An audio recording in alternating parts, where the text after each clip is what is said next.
Hi everyone, it's Fadrik. So we defined programming and we talked about the golden advice to figure out your own path in its world. And now it's time to learn about the skills that is necessary to have beside coding. After you have learned coding and made your couple small projects, you will sure realize that coding alone is not enough. And you need a lot more than just typing commands in a compiler. There are more stuff needed to be added to the program to look good, like art or sound. I know it's easier to hire an artist or someone to complete the missing part for you, but you should know at least all the basics around them. An essential skill to be learned is photo editing. For me, I use a software called Photoshop, but getting the ability to edit your photo and create your art is very important in the early stage of development for any program or website. And of course, there's a lot of free software out there, like GIMP or even Microsoft Paint for small tweaks. It's pretty good.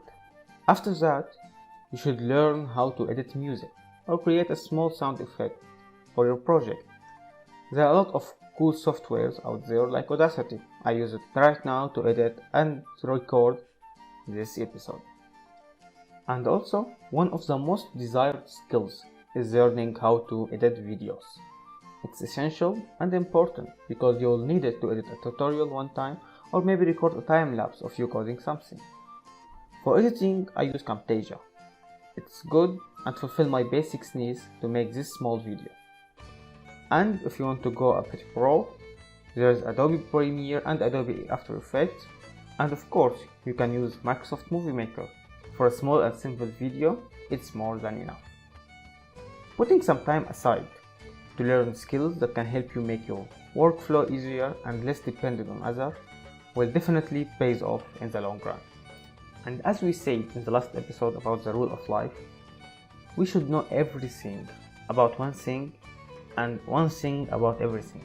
Because when you want to work with artists or composer, it's pretty awesome if you know all about their programs and the keywords they use, because that will make the workflow easier and more enjoyable for the both of you.